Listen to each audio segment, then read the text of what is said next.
Good morning! So, alas 5 na kabihedor. Dito tayo sa Bacolod City. Makita ko sa inyo ang Libertad Market sa Bacolod City. Napakagulo.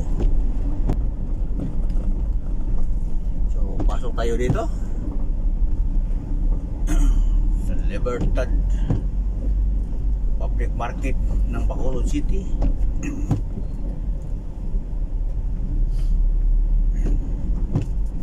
Lapad ang daan dito kabihedor.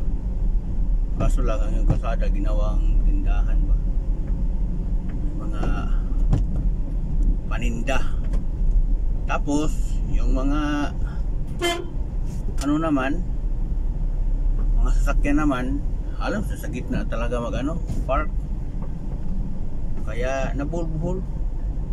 Hanggang aga-aga bulbuhol ang traffic dahil sa ang nagtitinda, yung mga tinda nila nasa kalsada, no? Tapos yung nagpa-park nasa gitna talaga, kaya dito nasa gitna talaga tumatricycle sa gilid. Talagang wala sa ayos tong Libertad Public Market ng Bacolod City. Walang parahada nung sa gilid, dapat may parkingan sila doon nga hindi lumampas. Yung mga tinda dapat may mga guhit yan nga hindi lumalampas, no? Tinda mo ngayon naging one way na. Lapad ng daan pero wala anong nangyari. Mga tricycle, mga private vehicle nasa sa kalsada. May mga tinda din. Kaya resulta ito ang aga-aga traffic. Tapos yung jeep, tingnan mo, nababa. Nasa gitna, hindi na tumatabi kasi wala namang tabi-tabihan talaga. Ganito ang, iwan ko, siguro local government dito sa Bacolod siguro. So, hindi ito na ayos nila pag mga kabihedor.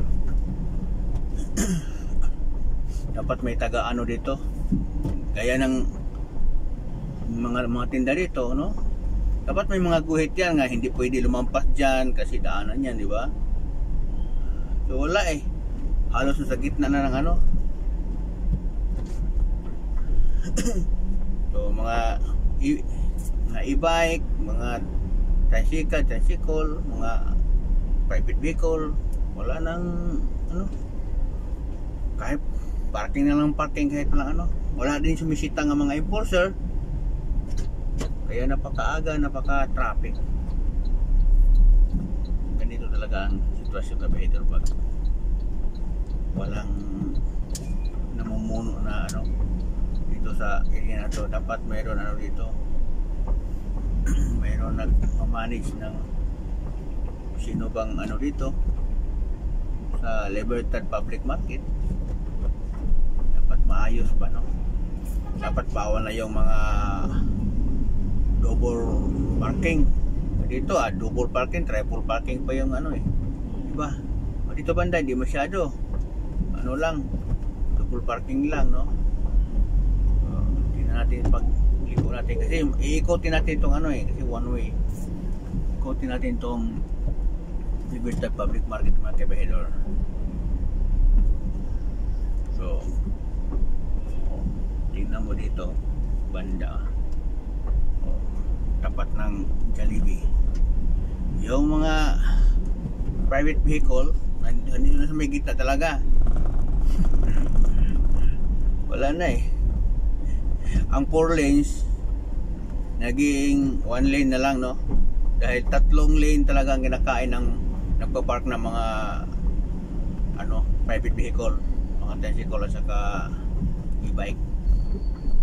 Ito ang sitwasyon dito sa Libertad Public Market mga kabihedor sa Bacolod.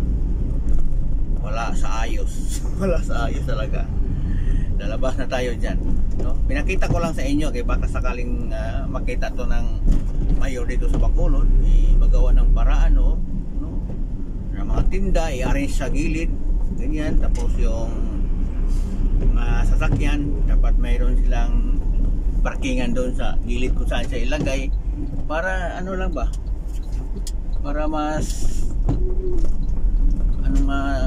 sa Tagalog yung hamugaway, yung hindi mahirapan na ba mga magpunta dyan sa merkado, hindi na mahirapan, diba?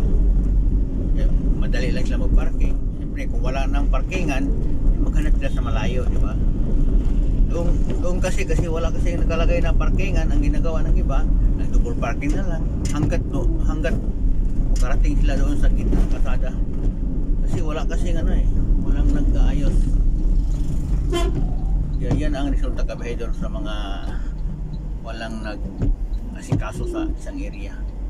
Maraming salamat.